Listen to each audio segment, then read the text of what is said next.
여러분, 스태그플레이션, 이 저성장의 고물가를 말하는 거죠. 이 스태그플레이션에 대한 우려가 하루를 멀다 하고 지금 이야기를 하고 있습니다. 이게 단순하게 그냥 인플레이션이 온다 이렇게 이야기하는 것이 아니라 구체적으로 저성장의 고물가가 마치 오일 쇼크 때처럼 한꺼번에 퉁 하고 터진다, 이렇게까지 이야기하는 전문가들이 점점 많아지고 있습니다.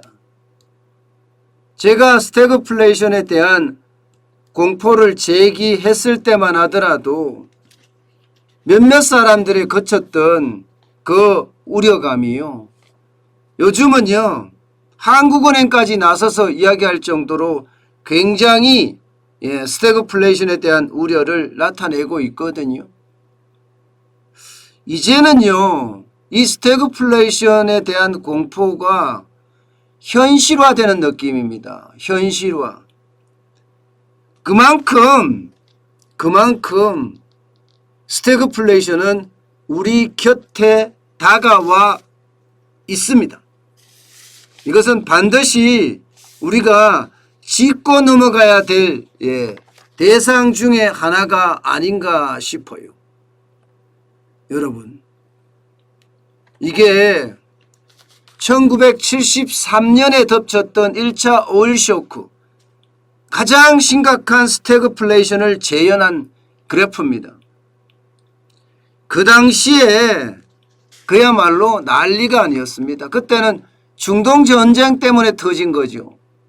중동전쟁 때문에 1973년 10월이었던가요? 배럴당 3달러 하던 석유를, 국제 유가를요, 원유 가격을 3개월 만에 11.7달러까지 올렸습니다. 4배나 폭등했어요. 4배나 폭등. 바로 그 여파로 전 세계가 장난 아니게 됐거든요. 그야말로 성장률은 곤두박질 쳤습니다. 선진국만 하더라도 영국 같은 경우는 마이너스 2.5%가 떨어졌고요. 일본도 마이너스 1.2%까지 곤두박질 쳤어요. 반면에 물가는요 또 엄청나게 올라갔습니다. 영국은 1974년에 16.08%까지 물가가 올라갔고요. 일본도 11.73%까지 올라갔습니다. 일본도. 그러니까 이 그래프에서 보면 성장률은 빨간색으로 곤두박질 쳤고요. 반면에 물가는 유가가 올라가는 바람에 폭등을 했습니다. 폭등. 물론 이런 저성장의 고물가, 이게 스태그플레이션의 전형적인 모양새잖아요. 1차 오일 쇼크 때도 있었지만 2차 오일 쇼크 때도 또 나타납니다. 1979년에 말입니다. 이것도 마찬가지로 중동에서 2차 전쟁이 벌어지면서 똑같이 유가가 올라가고 그러면서 성장률이 떨어지고 물가는 폭등하는 스태그플레이션의 전형적인 그런 양산을 만들어냈지요. 지금 전 세계, 미국 시장도 마찬가지, 유럽 시장도 마찬가지, 대한민국 시장도 마찬가지, 바로 이런 1970년대 같은 스태그플레이션, 50년 만에 이런 위기가 터진다, 이렇게 아예 이제 못 박는 분위기입니다. 못 박는 분위기. 그만큼 스태그플레이션에 대한 우려가 커진다는 거예요. 그 첫 번째 증거로 제시한 게 이게 미국의 10년 만기 국채 금리입니다. 아시다시피 이 10년 만기 국채 금리는요, 기본적으로 전 세계의 금리 지표가 된다고도 이야기할 수가 있습니다. 전 세계의 금리 지표가. 그런데 이 10년 만기 국채금리가 여러분 알다시피 떨어질 때는 형편없이 지금 떨어지고 있습니다. 1.181까지도 떨어지고 있어요. 1.181까지도. 예. 오늘 현재 기준으로도 1.285거든요. 1.285면요. 금리가 굉장히 많이 떨어진 수치입니다. 여러분 일반적으로 이게 시장금리라고 이야기하잖아요. 시장금리라고 이야기하는 것은 실질금리에다가 기대 인플레이션을 포함을 시킵니다. 실질금리에다가 기대 인플레이션을 포함을 시킨다고요. 그렇게 되면 미국의 실질금리는 0%잖아요. 여기에다가 기대 인플레이션을 포함을 시키면 이거보다 훨씬 높아야 되거든요. 다시 말해서 금리 인상을 한다 이런 이야기가 나올 정도면 시장금리도 이미 올라가야 정상입니다. 올라가야. 그런데 지금 시장금리가 올라가지 않고 있습니다. 시장금리가. 이것은 어찌 보면 침체로 본다 이런 얘기예요. 투자자들이 시장에다가 자산에다가 투자하지 않고 안전자산으로 몰린다는 거예요. 위험자산을 회피하는 그런 현상이 지금 나타나고 있다는 겁니다. 위험자산을 회피한다는 이야기는요. 쉽게 말하면 안전자산인 금을 사거나 이 채권을 사거나 이런 쪽에 사람들이 많아진다는 건데 채권을 사는 사람들이 많아지면 많아질수록 수요가 늘어나잖아요. 채권은 수요가 늘어나면 금리가 떨어집니다. 할인율은 낮아지고요. 이게 수요가 적으면 공급이 많으면 할인율도 높아지고 금리도 높아지잖아요. 그래야지 내가 금리 더 줄 테니까 내 거 채권 사줘 이렇게 되는 거잖아요. 그런데 지금은 반대 현상이 나타나고 있어요. 채권을 사는 사람은 많아지고 수요는 오히려 줄어드는 그런 현상이 좀 상대적으로 줄어드는 겁니다. 실제로 줄어들지는 않고요. 상대적으로 줄어드는 수요가 많아지니까. 그러니까 채권 금리는 떨어지고 할인율은 낮아지고 이런 현상이 지금 나타나고 있는 겁니다. 이 말은 무슨 말이냐? 결국은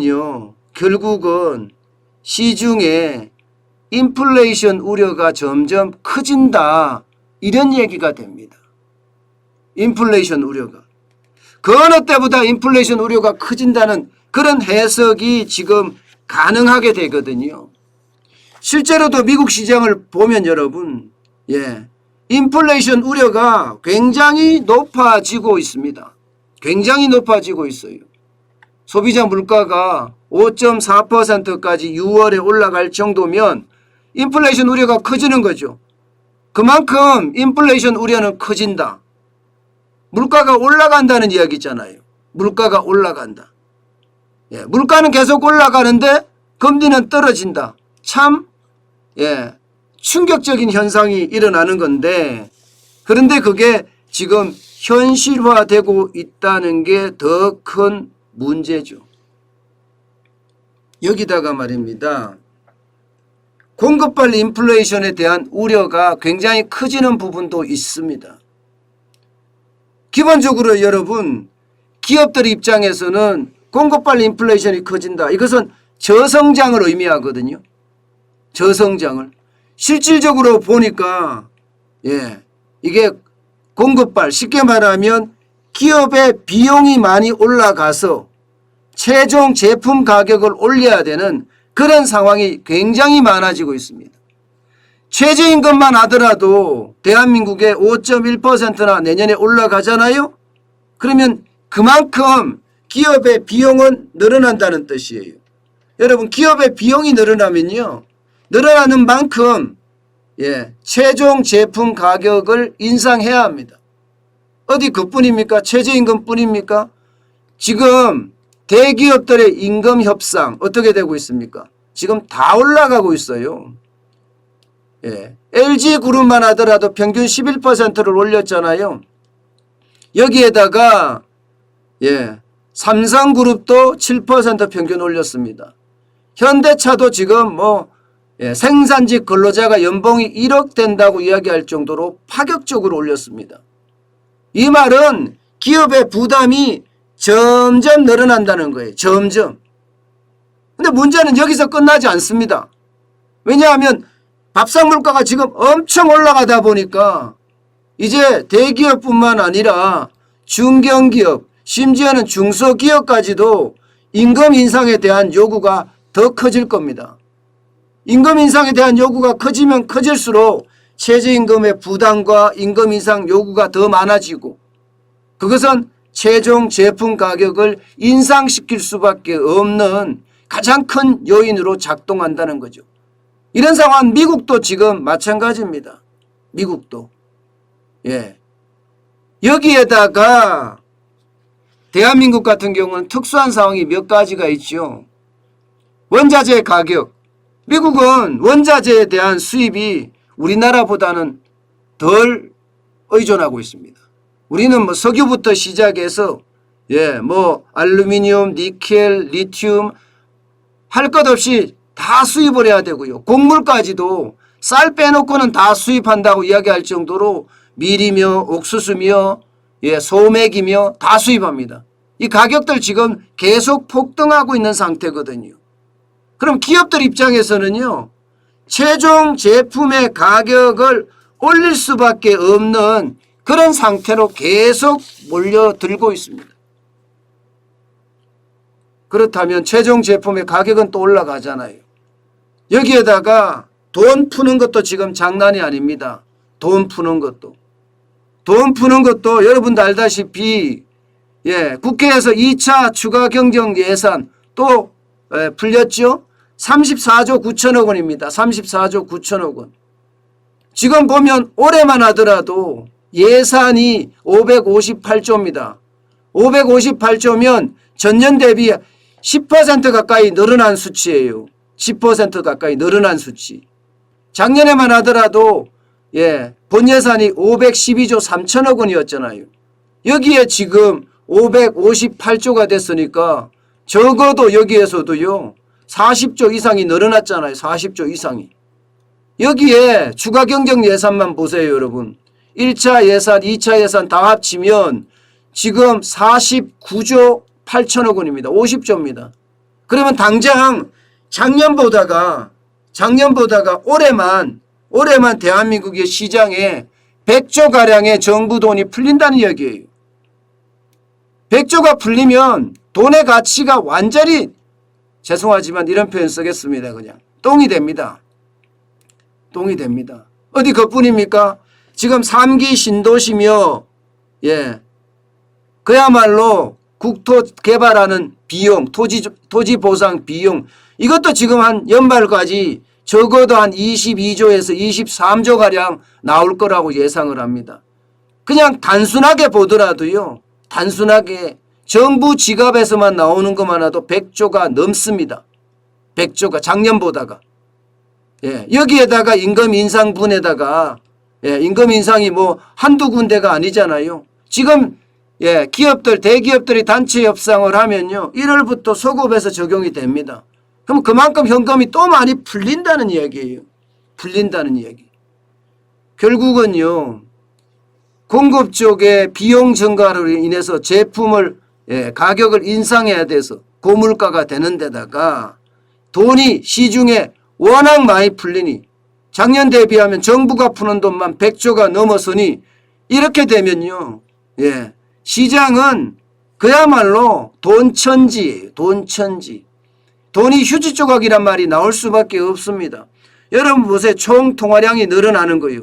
광의의 통화량인데 2년 안에 현금화될 수 있는 모든 돈을 쉽게 말하면 총 통화량이라고 이야기합니다. 3,385조입니다. 그러면 여러분 대한민국 국민이 전체가 생산하는 게 1년 동안 생산하는 총액이 1919조에서 1920조 사이입니다. 2,000조가 안 된다는 거예요. 그런데 시중의 통화량은 얼마나 된다고요? 3,385조에다가 앞으로 풀돈까지 계산하면 이대로 간다 그러면 3,400조는 우습게 넘어간다는 얘기가 됩니다. 결국은요, 기업은 제품 가격을 올리고 돈은 가치가 그만큼 떨어지고, 문제는 소득이 그만큼 늘어나 줘야 되는데, 소득이 그만큼 늘어나 줘야지 이게 회복을 할 수가 있거든요. 소득이 늘어나 주면 제품 가격이 좀 올라가더라도 소비의 주체인 가게에서 돈을 쓴단 말입니다. 그런데 가게의 소득이 늘어나지가 않아요. 쉽게 말하면 일에서 번 돈도 지금 줄어들고 있고요.